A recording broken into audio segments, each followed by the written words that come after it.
우리가 성경 읽기, 특히 사복음서를 이제부터 읽게 될 것인데, 읽을 때 좀 이해하기 좋도록 두 가지 기준을 제가 몇 년 전부터 말씀을 드렸습니다. 예전에 설명할 때는 뭐 X축, Y축 막 이렇게 설명을 드렸는데, 수학 공부하듯이 했는데, 두 가지입니다. 하나는 시간 순서로 볼 때 예수님의 행적을 쫓아갈 때에 예수님의 공생애는 모두 몇 년이죠? 3년이죠. 예. 3년의 공생애 동안에 4번의 유월절이 있습니다. 그래서 어떤 사건을 읽을 때 예수님이 뭘 하셨다 했을 때 이게 몇 번째 유월절 사건에 들어가는가, 어느 몇 번째와 몇 번째 사이에 있는가, 이걸 이해하시면 시간적으로 이해하는 데 되게 도움이 되고요. 공간적으로는 예수님이 옮겨 다니신 그런 행적들이 많지만 크게 두 가지 축으로 보여집니다. 하나는 북부 지방의 갈릴리 지역이고요. 하나는 예루살렘 쪽입니다.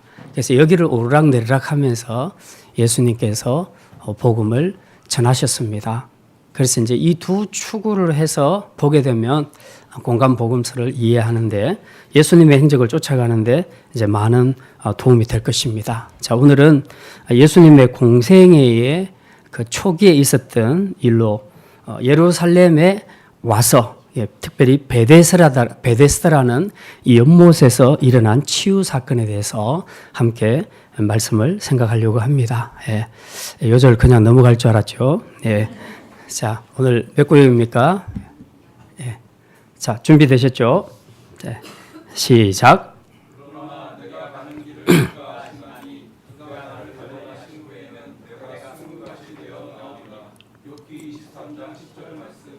아멘. 네, 수고하셨습니다. 추석 연휴 긴데도 긴장하지 않고 잘 외워주셨습니다. 자, 이제 오늘부터 읽게 될 마태, 마가, 누가, 요한복음을 사복음서라고 얘기하는데, 왜 복음서라고 얘기하는가? 복음이란 말은 그냥 영어로 풀이하면 good news, 좋은 소식이다, 복된 소식이다, 이런 얘기입니다. 예수님이 이 사복음서를 통해서 보여주신 것은 정말 우리 인생에게 진정한 복된 뉴스, 복된 소식이 뭔가 하는 것을 세 가지로 보여줍니다. 하나는 메시지 전파를 통해서, 하나는 가르침을 통해서, 하나는 치유 사역을 통해서. 복음은 이런 것이야. 너희들에게 이런 복음을 내가 가지고 왔어. 그리고 하나님 나라는 이 복음으로 가득 차 있는 것이 하나님 나라야. 그렇게 해서 보여주는 것이 바로 복음서입니다. 그래서 이 사복음서를 읽으시면 비슷비슷한 이야기가 많이 나오지만 전부 예수님의 가르침, 설교, 아니면 예수님의 치유 사역, 이런 것들로 다 이루어져 있는 것을 우리가 볼 수 있습니다. 자, 그런데 오늘 본문도 마찬가지죠. 예수님께서 베데스다 연못에서 38년 된 환자를 고치는 얘기입니다. 치유 사건이죠. 이것도 복된 소식입니다. 왜냐하면 38년 된 환자를 고치신 그 하나님의 복음이 나에게도 그대로 미치니까 나에게도 좋은 소식이 된다, 그 말씀이죠. 그래서 이 사복음서를 읽으실 때는 예수님의 행적을 쫓아갈 때에 항상 이것은 나에게도 일어날 수 있는 일이야, 참 좋은 소식이야, 복된 소식이야 하는 마음으로 읽으시면 그 복음이 여러분에게 또한 복음이 될 줄 믿습니다. 자, 그러면 이제 우리가 오늘 말씀은 베데스다 이 연못가에서 일어난 38년 된 환자를 고치는 사건인데요. 오늘 말씀, 우리의 소망이 되시는 예수님 하는 제목으로 함께 말씀을 생각하려고 합니다. 요즘 우리가 사는 사회는 아주 치열한 경쟁사회라고 그렇게 말합니다. 경쟁사회의 특징은 반드시 승자가 있고 패자가 있습니다. 소위 위너가 있고 루저가 있습니다. 그리고 모든 그룹에는 앞서가는 그룹이 있고 꼴찌로 뒤처지는 그룹이 있습니다. 그리고 그 가운데 자리하는 중간 그룹들도 몇 개 있습니다. 자, 시간이 점점 지나면은 이 앞서가는 리더 그룹들이 지배층으로 자리를 잡게 됩니다. 그리고 뒤떨어진 루저 그룹들은 피지배층으로 자리를 잡게 됩니다. 그리고 이것이 기득권으로 이어지게 되고 이들의 자손들에게서 소위 금수저가 나오고 흙수저가 나오게 되는 것입니다. 그래서 이 치열한 경쟁 사회를 우리가 어떤 관점에서 바라보느냐에 따라 이건 굉장히 심각한 사회 문제가 될 수 있다 하는 것을 우리가 알 수 있습니다. 그래도 이런 그 꼴찌나 뒤떨어진 그룹에 있는 사람들에게 가장 큰 어려움이라면 도대체가 세상은 1등이나 혹은 이긴 사람들, 승자에게만 관심을 가지지 진 사람에게는 별로 관심을 가지지 않는다는 것입니다. 그래서 거기서 느끼는 소외감 그리고 왕따의식, 이런 외로움 이런 것들이 굉장히 많이 나타납니다. 그래서 소위 패자들, 루저들은 그 존재감을 상실하게 되고 그리고 소외감 때문에 훨씬 더 힘든 삶을 살아가게 되는 것입니다. 그러면 도대체 이런 문제들을 어떻게 해결할 수 있겠느냐? 뭐 사회적으로 본다면 크게 이렇게 볼 수 있겠습니다. 먼저 지금의 그 경쟁하는 이 가치관, 그러니까 네가 죽어야 내가 사는, 네가 죽어야 내가 사는 이런 관계, 이런 가치관, 이런 교육들을 우리가 좀 지향할 필요가 있습니다.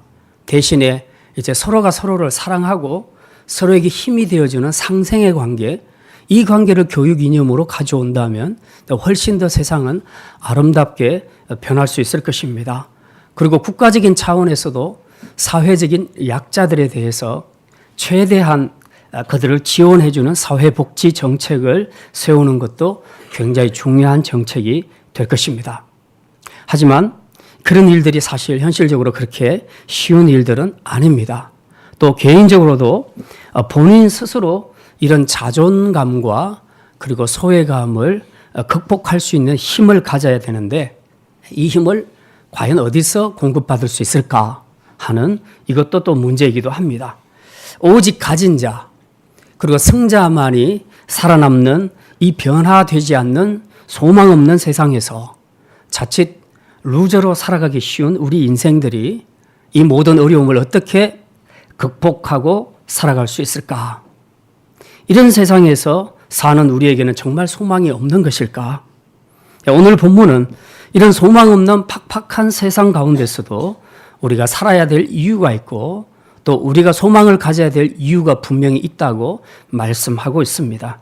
그게 바로 예수님이고 예수님 때문이라고 말씀하고 있습니다. 그래서 어째서 우리의 소망이 예수님이 되시는지 오늘 베데스다 현장을 살펴봄으로써 함께 말씀을 생각하려고 합니다.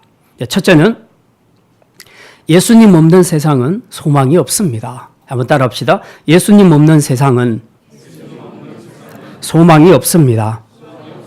오늘 본문에 보면 베데스다 연못가에 38년간 병을 앓은 환자가 소개되고 있는데요. 그런데 자세히 보니까 이 사람만 있는 것이 아니고 여러 사람이 있습니다. 우리 3절 말씀 한번 봅시다. 어떤 사람들이 베데스다 연못에 모여 있는지 3절 읽습니다.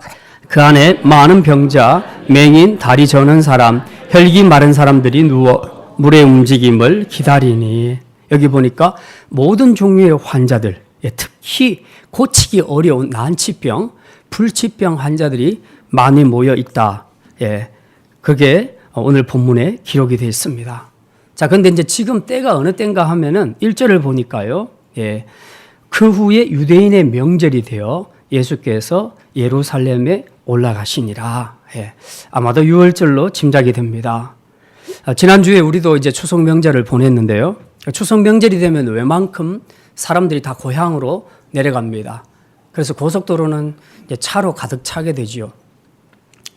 그런데 유대인의 명절은 좀 다릅니다. 근데 그들의 명절은 고향으로 내려가서 명절을 쇠는 것이 아니고 다 예루살렘으로 모여듭니다.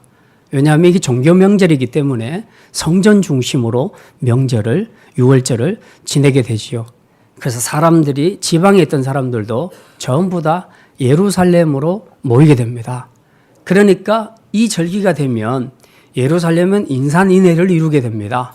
그야말로 콩나물 시루가 되는 거죠.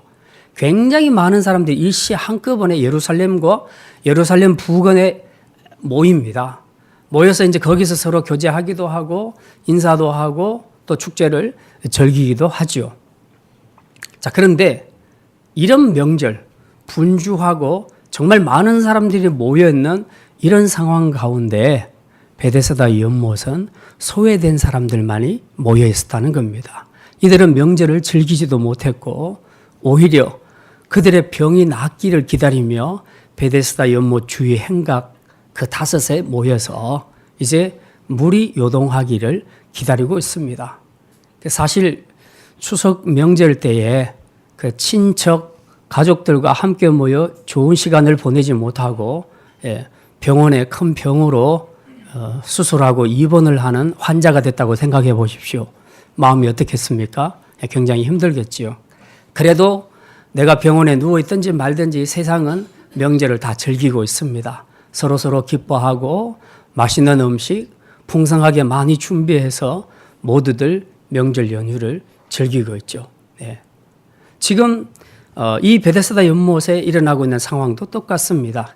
유대인의 명절에 많은 사람들이 예루살렘에 모여서 분주하게 그들 나름대로 교제하고 축제를 즐기고 있지만 그러나 그 한편에는 베데스다 연못, 아무도 관심을 가지지 않는 바로 이곳에 3절에 기록된 많은 다양한 환자들이 모여서 그들의 병 낫기를 기다리고 있는 상황이었다 하는 것을 우리가 좀 생각해 볼 필요가 있습니다.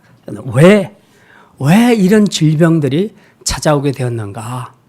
그것은 바로 우리 첫사람 아담과 하와의 범죄 때문입니다.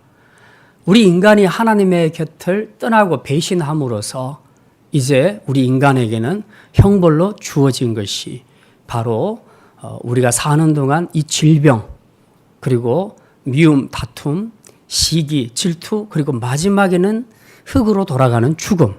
이것이 우리에게 형벌로 주어졌습니다. 그래서 지금도 많은 사람들이 병으로 앓고 있죠.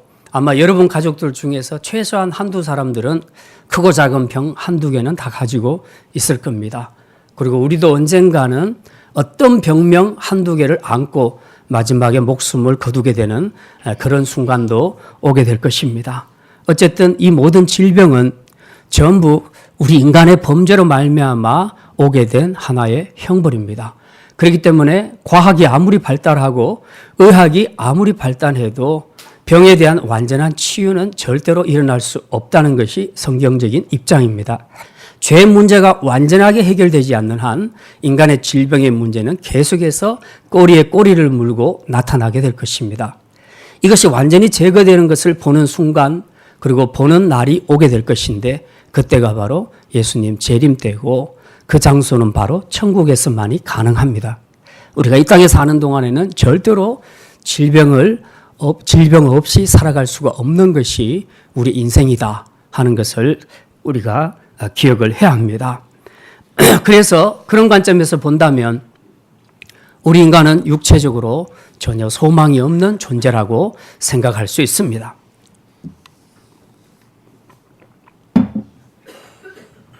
이건 질병의 문제뿐만 아니라 인생의 고통을 주는 모든 문제들도 다 원리는 똑같습니다. 가령 우리 마음의 병들이 있습니다. 우울증이 있고 또 여러 가지 마음의 병들이 있을 수가 있습니다. 이런 것들도 똑같습니다. 그 다음 경제적인 문제로 인해서 지금도 많은 스트레스를 받고 고통 중에 살아가고 있는 대한민국의 가정들이 많이 있습니다. 그리고 우리 중에도 그런 분들이 충분히 있을 수가 있습니다. 대인관계에서 우리가 받게 되는 각종 스트레스, 이런 문제들도 우리 힘으로 극복할 수 없는 겁니다. 이거 다 전부 우리 인간의 하나님을 떠남으로 인해서 받게 되는 형벌입니다. 그런데 우리는 우리 힘으로 이것들을 극복하거나 이겨내는데 굉장히 많은 어려움을 겪게 됩니다. 더구나 오늘 본문에 나오는 38년 된 환자의 경우, 다른 환자들과 마찬가지로 오랫동안 치유에 대한 소망을 갖고 때를 기다렸지만 아직까지도 고침을 받지 못했습니다. 38년 동안 기다렸는데 고침을 받지 못했다면 39년째 고침을 받을 수 있으리라는 희망을 가질 수가 있겠습니까? 굉장히 힘들겠지요. 어쨌든 그래도 그는 오늘도 이 치유에 대한 미련과 소망이 그래도 남아 있어서 베데스다 연못가에 누워 있습니다. 우리 인생은 마치 이 병 낫기를 기다리며 베데스다 행각에 모여 있는 사람들처럼 그렇게 세상을 바라보며 소망 없이 신음하며 살아가는 사람들로 가득 차 있다는 것입니다. 그렇다면 베데스다는 과연 환자들의 병을 고쳐줄 수 있을까요? 세상은 과연 우리에게 소망이 될 수 있는 걸까요? 베데스다에 누워있으면 병이 나을까? 베데스다와 같은 세상을 바라보면 그 세상이 우리의 문제를 해결해 줄 수 있을까요? 두 번째 말씀입니다. 베데스다는 소망 없는 세상의 축소판입니다. 한번 따라합시다. 소망 없는 세상의 축소판입니다. 뭐가요? 베데스다가. 예, 베데스다는 소망 없는 세상의 축소판입니다. 베데스다의 원어로 보면 원래 뜻은 벳은 하우스 집이라는 뜻입니다. 베델 그러면 하나님의 집, 엘은 하나님이죠. 벳 그래서 하나님의 집. 벳에스다는 벳은 집이고 그리고 에스다는 자비 혹은 은혜라는 뜻입니다. 따라서 은혜의 집 혹은 자비의 집, 자비의 장소 뭐 이렇게 해석할 수 있겠습니다. 베데스다는 굉장히 좋은 의미를 가지고 있지요. 은혜의 집이니까. 그래서 이 베데스다라는 이름을 가진 기독교 단체들이 굉장히 많습니다. 교회도 보면 베데스다 교회가 많고요. 기도원도 베데스다 기도원이 있고 요양원도 많고 이 이름을 가진 복지재단도 있고 합창단도 있고 성교회도 있고 상담소도 있고요. 예, 심지어 옷가게도 베데스다 옷가게도 있습니다. 예, 굉장히 베데스다의 의미가 좋다는 얘기입니다. 당시 베데스다 못도 마찬가지입니다. 모든 병자들이 베데스다 못에 모인 이유는 그 전설에 따르면 가끔씩 천사가 내려오는데 언제 내려오냐면 그때 물이 막 동한답니다. 물이 막 요동치면 그때 이제 천사가 내려오는데 바로 그 타이밍에 가장 먼저 그 물속으로 뛰어드는 사람은 무슨 병이든지 다 낫게 된다는 그런 말입니다. 그게 사실일까요? 3절 한번 보겠습니다. 예, 3절을 보게 되면 끝에 보면 물의 움직임을 기다리니 하는 말에 그 앞에 뭐 괄호가 있죠. 그리고 4절 끝에 보면요. 어떤 병에 걸렸든지 낫게 되미르라 해서 괄호 닫는 것이 나와 있죠. 예, 괄호가 앞에 괄호 뒤에 괄호 그 사이에 있는 내용입니다. 요거는 원래 성경 원본에는 없는 것입니다. 없는 것인데 교대 교부들이 여기다 집어넣습니다. 이해를 쉽게 하기 위해서 집어넣는데 집어넣을 때에 전설을 인용했다는 겁니다. 예, 그러니까 계속 내려오던 구전, 그 구전의 이야기를 여기다가 집어넣어서 이해하기 좋도록 했다는 것입니다. 그러니까 사실은 이게 아닌데 그 당시 사람들은 이 속담을 믿었다는 거죠. 학자들에 의하면 이 못이 예전에는 온천이었다. 그래서 온천에서 가끔씩 이렇게 물이 막 쏟잖아요. 예, 울컥울컥 솟아오르는데 이제 그것을 보고 사람들이 뭔지를 모르니까 이게 하늘에서 천사가 내려와서 이렇게 되는구나 라고 생각하고 천사가 내려왔을 때 뭔가 내 몸을 그 물에 담그게 되면 내 병이 낫지 않을까라고 들어갔다는 겁니다. 그런데 그중에 왜 그 온천에 가면 뭐 이렇게 피부병이나 뭐 종기나 부스럼 이런 사람들이 온천에 들어갔다가 낫는 경우들이 있잖아요. 그렇게 나오면 이제 이게 막 이제 소문을 계속해서 알려지게 되면서 그 다음에는 모든 병이 다 낫더라. 이제 뭐 이렇게 이제 확장이 되는 겁니다.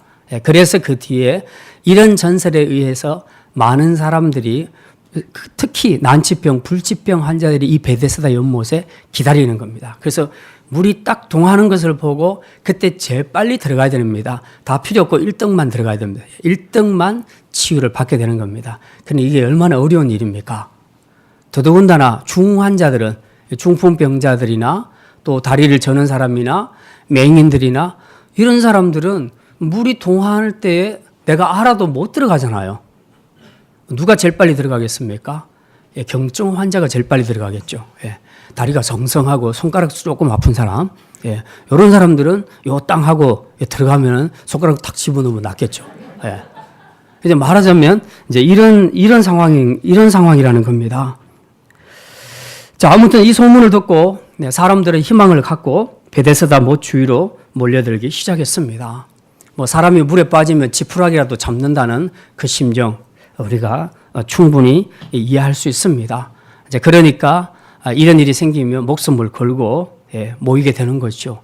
어쨌든 참 안타까운 현실입니다. 왜냐하면 우리는 이것이 전설이고 사실이 아니라는 것을 알고 있기 때문에 그렇습니다. 자, 근데 이제 초점은 이제 이 많은 병자들 가운데서 38년 된 환자에게 초점이 모아지게 됩니다. 예수님이 그 누운 것을 보시고 병이 오래된 줄 아시고 그에게 말씀하십니다. 6절 맨 끝에 보면 네가 낫고자 하느냐. 예수님이 처음으로 하신 말씀. 네가 낫고자 하느냐. 그러니까 병자가 대답합니다. 7절에 우리 7절 어떻게 대답했는가 같이 한번 읽겠습니다. 병자가 대답하되 주여 물이 움직일 때에 나를 못에 넣어주는 사람이 없어 내가 가는 동안에 다른 사람이 먼저 내려가나이다. 지금 이 사람의 대답을 들어보니까 자기 병이 낫지 못한 것은 뭐 때문이다? 누군가가 자기를 빨리 밀어 넣어줘야 되는데 밀어 넣어줄 사람이 없어서 지금 병이 못 낫는다라고 그렇게 스스로 생각을 하고 있다는 것입니다. 지금 베데스다 못에 모인 사람들 중에 대부분의 사람들은 이 환자와 똑같은 생각을 가지고 있을 것입니다. 어쨌든 물이 동할 때 자신들이 먼저 들어가야 되는데 들어갈 처지가 못 되죠. 아니면 누가 있어서 그냥 잽싸게 빨리 밀어 넣어주면 좋겠는데 그럴 사람도 없다는 것입니다. 그러니까 결국은 이런 상황 앞에서도 38년 된 환자는 마음에 서러움이 있고 또 불만이 있는 겁니다. 근데 사실 이름 그대로 베데스다, 자비의 집, 은혜의 집이라면 사실은 중환 환자들부터 누군가가 먼저 집어넣어 주는 것이 이게 맞죠. 그런데 오히려 경증 환자가 더 빨리 달려가서 병이 낫게 된다면 이건 자비의 집이 아니죠. 결국 자비의 집이라고 하는 베데스다는 두 가지 점에서 세상과 축소판이라고 할 수 있습니다. 한 가지는 거짓 믿음과 소망을 주고 있다는 것입니다. 거짓 믿음과 거짓 소망을 주고 있다는 점에서 베데스다는 세상과 축소판이라고 할 수 있습니다. 사실이 아닌 소문, 전설만 믿고 많은 환자들이 거짓 희망을 갖고 베데스다에 모였습니다. 하지만 아무도 고침을 받지 못했습니다. 물론 그들의 답답한 절박한 심정을 이해하지 못하는 것은 아니지만 가장 먼저 연못에 들어가면 나으리라는 잘못된 믿음을 가지고 아무리 기다려봐야 허송세월만 할 뿐 어떤 치유의 역사도 보지 못하게 될 것입니다. 마찬가지로 오늘날 많은 현대인들이 힘든 상황을 만날 때마다 그들은 정말 이 베데스다 연못 안으로 들어가고 싶어하는 이 환자들처럼 뭔가 자기가 믿고 있는 그런 것이 있지만 우리가 봤을 때는 그건 다 거짓된 믿음이고 거짓된 소망이라는 겁니다. 그러니까 자기가 받는 이 고통, 이 모든 어려움에서 벗어나고 싶은 그 절박한 심정이 지푸라기를 잡는 심정으로 뭔가를 믿고 싶어하고 뭔가에 대한 소망을 가지지만 그러나 사실은 그것은 전혀 자기의 문제를 해결해 줄 수 없는 거짓된 믿음이고 거짓된 소망이다 하는 것을 우리는 분명히 알아야 됩니다. 그런 점에서 베데스다 연못은 세상과 축소판이다. 세상의 축소판이다. 그래서 우리는 아무리 간절함과 절박함이 있다 해도 잘못된 믿음을 갖고는 치유를 받을 수 없다. 잘못된 믿음을 갖고는 절대로 문제를 해결할 수 없다는 것입니다. 그래서 우리는 다시 한번 우리가 믿고 있는 베데스다의 전설이 맞는지 안 맞는지 우리가 올바른 믿음과 소망을 가지고 오늘도 세상에 소망을 두고 살아가고 있는지 우리가 다시 한번 살펴봐야 할 것입니다. 또 한 가지 베데스다가 세상의 축소판이라는 것은 바로 약육강식의 경쟁 때문입니다. 약육강식의 경쟁 때문에 베데스다는 세상의 축소판이다라고 할 수 있습니다. 요즘 젊은이들 사이에서 헬조선이라는 말을 많이 쓰고 있습니다. 헬조선, 지옥조선, 지옥과 같은 한국 사회를 비꼬는 말인데요. 과거 조선시대에 이 신분 사회였습니다. 양반과 쌍놈, 이렇게 다 신분들이 있었습니다. 그것과 마찬가지로 지금 현재 한국 사회도 사람이 가지고 있는 재산, 소득 수준, 이런 것에 의해서 신분이 고착화되고 그리고 점점 계급화되어 가기 시작합니다. 이런 부조리함이 있는 사회가 바로 헬조선이다. 거기다가 일하고 싶어도 일할 수 없는 청년들의 실업 문제, 그리고 일은 하는데 열정페이 같은 이런 노동 착취와 갑질, 회사들의 갑질 문제. 얼굴만 예쁘고 잘생기면 어디서든지 우대받는 외모 지상주의. 그리고 요즘 최근 들어서 일어나고 있는 존속, 살인, 각종 성범죄, 그리고 가장 국민들을 잘 보살펴야 할 정부에서 저지르는 각종 부조리, 자살률, 이 모든 다양한 요소들로 인해서 이제 젊은이들은 더 이상 한국 사회는 복지국가가 아니다, 살만한 나라가 아니다라고 말하면서 헬조선이라는 말로 그렇게 비꼬고 있습니다. 자, 그 중에 오늘 본문과 관계해서 가장 문제가 되는 것이 바로 무한 경쟁의 논리입니다. 지금 38년 된 환자의 입을 통해서 나오는 말 속에 그런 의미가 담겨져 있습니다. 아까 우리가 읽었습니다. 주여, 물이 움직일 때에 나를 못에 넣어주는 사람이 없어 내가 가는 동안에 다른 사람이 먼저 내려가나이다. 우선순위에서 경쟁에서 진다는 얘기입니다. 이제 그동안 이 38년 된 환자는 병을 앓으면서 경제적으로나 또 심적으로나 대인관계에서나 얼마나 많은 어려움을 겪었겠습니까? 얼마나 많은 소외감과 또 외로움을, 고독함을 느꼈겠습니까? 그런데 이제 이 베데스다 연못가에서조차도 치유를 위해 물에 뛰어들 수 있는 경쟁력에서 밀리니 그저 세상이 한탄스러울 따름입니다. 사실 오늘 우리가 사는 세상도 날마다 경쟁입니다.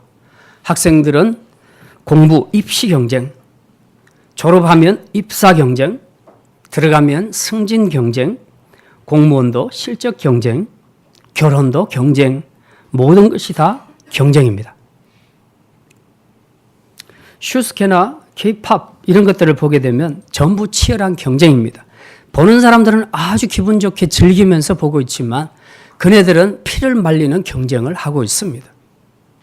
그리고 거기서 살아남는 몇 사람들만이 관심의 대상이 되고 영웅이 되는 거죠. 나머지는 전부 루저들로 간주됩니다. 이런 경쟁에서 살아남지 못하는 사람들의 마음에는 깊은 절망과 회한과 열등감과 우울증이 찾아올 뿐입니다. 그리고 이런 실패들이 계속 반복되게 되면 그 사람들은 이제 삶의 희망을 잃어버리게 되고 절망과 좌절 속에 살게 됩니다. 38년 된 이 환자처럼 이제 그들의 입에서는 끊임없이 남의 탓하고 하나님 탓하고 남을 원망하고 불평하는 이런 언어들로 바뀌게 될 것입니다. 그리고 그들은 다시는 일어설 수 없다는 패배주의에 사로잡혀서 이런 절망과 좌절 속에서 살게 될 가능성이 커진다는 것입니다. 바로 이런 절망적인 상황, 이런 세상의 축소판인 베데스다와 같은 이런 세상 속에서 살고 있는 모든 사람들, 그리고 우리 그리스도인들도 그 속에 들어갈 수 있는데 이런 상황 속에서 교회가, 복음이 그들의 희망이 되어야 되지 않겠습니까? 베데스다는 헛된 믿음과 경쟁의 논리로 사람들을 절망의 나락으로 밀어버리는 세상의 축소판입니다. 그러므로 소망 없이 베데스다를 떠나지 못하고 오늘도 헛된 희망을 가지고 살아가는 이들에게 누가 진정한 소망이 될 수 있겠습니까? 세 번째 말씀입니다. 예수님만이 우리의 소망 되십니다. 한번 따라합시다. 예수님만이 우리의 소망 되십니다.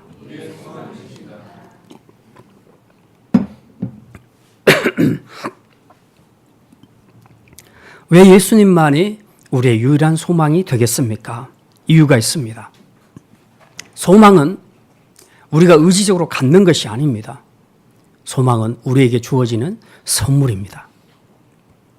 예수님은 모든 사람들이 명절에 자기 즐거움에 빠져 있을 때에 그들과 함께 즐거움을 누리지 않고 오히려 먼저 소외된 이들을 찾아가 베데스다에 오셨습니다. 주님의 마음은 잃어버린 양, 그리고 고통받는 자기 백성들에게 있었습니다. 그래서 그들과 함께하며 그들의 문제를 해결해 주기를 원하셨던 것입니다.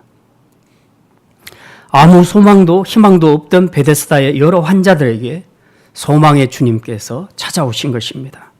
이것은 교회가 어떤 사역을 해야 하는가 하는 중요한 지표가 됩니다. 교회도 예수님처럼 세상에서 소외된 사람, 가난한 사람, 고통 중에 있는 사람, 경쟁에서 뒤처진 사람, 그런 사람들에게 관심을 갖고 그들을 찾아가고 그들의 친구가 되어주는 사역을 해야 한다는 것을 분명히 보여주고 있습니다. 이게 바로 예수님의 공생의 사역에서 보여주신 복음의 정신임을 기억하시기를 바랍니다. 세상에서 누가 꼴찌에게 관심을 가지겠습니까? 세상에서 누가 패자와 루저와 함께 하고자 하겠습니까? 누가 가난한 사람, 누가 아픈 사람, 누가 못생긴 사람의 이웃이 되겠습니까? 예수님과 그분이 머리로 계신 교회가 아니겠습니까? 베데스다가 진짜 베데스다가 될 수 있었던 것은 자비와 사랑의 예수님이 오셔서 그들을 안아주시고 고쳐주시고 그들에게 소망이 되어주셨기 때문입니다. 또 하나 예수님이 우리의 소망이 되는 것은 그분이 문제를 해결할 수 있는 권능을 가지신 분이라는 이유 때문입니다. 힘없는 대장 밑에 있는 부대원들은 소망이 없고 용기를 내기 어렵습니다. 힘없는 가장 밑에 살아가는 자녀들은 용기를 갖기 힘들고 소망을 갖기가 어렵습니다. 마찬가지로 만약 예수님께서 죄의 결과를 해결해 주실 수 있는 권세와 능력이 없었다면 우리 또한 소망이 없을 것입니다. 하지만 주님은 이것을 해결할 수 있는 권세를 가지고 계셨고 실제로 그 권세를 행해서 사람을 낫게 해주었습니다. 오늘 본문 8절에 예수님께서 이렇게 말씀하십니다. 8절 말씀 우리 같이 읽겠습니다. 예수께서 이르시되 일어나 내 자리를 들고 걸어가라 하시니 9절 그 사람이 곧 나아서 자리를 들고 걸어가니라. 예수님 말씀하셨습니다. 일어나 내 자리를 들고 걸어가라. 이거는 그냥 외치는 구호가 아니에요. 치유사역의 어떤 공식적인 구호가 아닙니다. 많은 사람들이 이걸 구호처럼 외치지만 그러나 그게 아니에요. 예수님은 구호로나 아니면 뻥치는 소리가 아닙니다. 예수님의 이 말씀 안에는 실제로 자신이 말씀하신 대로 이루어지는 이 권능의 역사가 있기 때문입니다. 오늘 우리가 예수님을 소망하는 예수님만이 우리의 소망이라고 고백할 수 있는 근거가 바로 여기에 있습니다. 우리의 주님은 우리의 어떤 문제도 어떤 고통도 다 해결해 주실 수 있는 그런 권능을 가지신 분이라는 겁니다. 그랬더니 9절에 그 사람이 곧 나와서 자리를 들고 일어나 걸어갔더라. 그렇게 기록을 하고 있습니다. 저와 여러분에게는 어떤 문제도 해결할 수 있는 권능의 예수님이 있음을 믿으시기를 바랍니다. 그리고 그것 때문에 우리의 유일한 소망은 예수님이심을 고백할 수 있기를 바랍니다. 혹시라도 지금 어려운 시기를 보내고 있는 분들이 있습니까? 건강 문제나 혹은 사업의 문제나 혹은 부부관계, 자녀관계, 대인관계 문제 때문에 힘들어하고 더 이상 나에게는 변화가 일어날 가능성이 없겠어. 개선의 여지가 없어 보여서 포기하고 싶고 패배의식 속에서 오늘도 남의 탓하면서 하나님 탓하면서 원망하며 그렇게 살아가는 분들은 없습니까? 우리에게 먼저 다가와 손을 내미시고 고쳐주시는 사랑의 예수님, 그리고 실제로 우리의 문제를 고쳐줄 수 있는 권능의 예수님께 소망을 두시기를 바랍니다. 그러면 반드시 여러분의 소망대로, 여러분의 믿음대로 이루어지는 역사를 보게 될 것입니다. 이제 말씀을 마칩니다.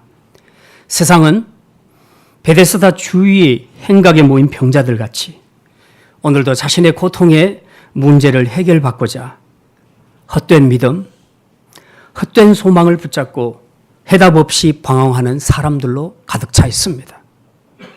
우리는 그 중에 없어야 합니다. 학생들은 학업과 재능에서 밀리고 외모에서 밀리고 어른들은 재력과 권세와 명예와 건강에서 밀려서 오늘도 존재감 없이 좌절과 절망과 고통 속에 살아가는 사람들이 많이 있습니다. 혹시 우리도 이런 상황 속에서 삶의 희망을 버리고 스스로를 실패자, 낙오자, 루저라고 생각하고 매일 이런 열등감과 패배주의 의식 속에서 살아가고 있지는 않습니까? 그러나 우리는 분명히 기억해야 합니다. 진정한 루저란 세상이 만들어 놓은 룰과 경쟁에서 진 사람이 아닙니다. 진정한 루저는 자신과의 싸움에서 진 사람이고, 진정한 루저는 주님 없이 세상에 소망을 두며 살아가는 사람입니다. 진정한 루저는 하나님 탓, 남의 탓을 하는 사람이 아니고, 진정한 루저는 스스로 패배주의 의식에 갇혀 살아가는 사람. 바로 이런 사람들이 진정한 루저입니다. 하지만 이런 실패자들, 이런 루저들에게조차도 희망은 있다고 성경은 말하고 있습니다. 예수님 말씀하셨습니다. 단 한 가지를 물으셨습니다. 네가 낫고자 하느냐?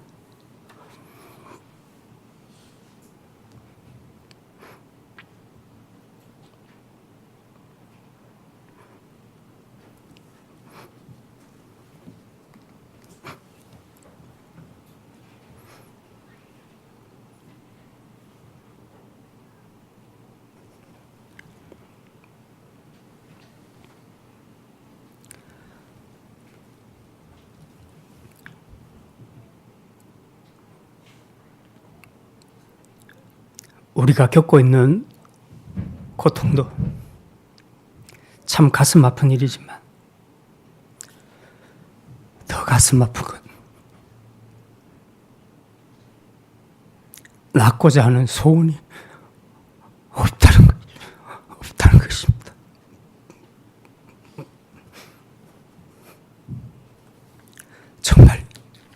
정말 이 문제가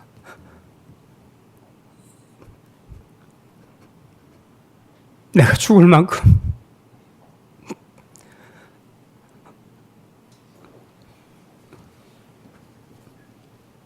너무 심각하고 힘든데도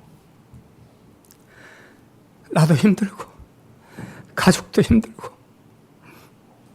나를 대하는 모든 사람들을 힘들게 하는데도 그래서 정말 고침받고 싶어하는 마음이 있는 것 같은데도 낳고자 하는 소원이 사실은 없는 겁니다.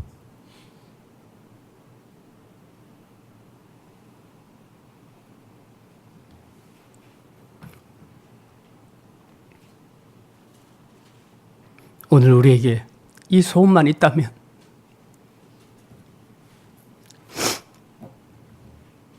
우리의 소원대로, 우리의 믿음대로 주님께서 그 권능으로 우리 가운데 역사하실 것입니다. 일어나 내 자리를 들고 걸어가라. 이거 우리가 듣고 싶은 말씀 아닙니까? 그런데도 오늘 우리는 원망 불평만 하지 진정한 소원을 갖고 하나님 앞에 아뢰지를 못합니다. 주님의 음성을 듣지를 못합니다. 일어나 내 자리를 들고 걸어가라 하는데도 일어나지를 않습니다. 너무 오랫동안 38년 동안 내가 묶여 있었으니 힘도 없고 일어날 의지도 없고 나중에는 그런 소원조차 다 잃어버리는 겁니다. 그러나 소망의 주님은 이런 불가능하다고 생각되는 사람들에게도 찾아오셔서 사랑으로 고쳐주셨습니다. 그리고 오늘 그것을 믿는 우리에게도 동일한 역사를 일으켜 주실 줄 믿습니다. 다만 우리에게 필요한 것은 정말 낫고자 하느냐 하는 소원입니다.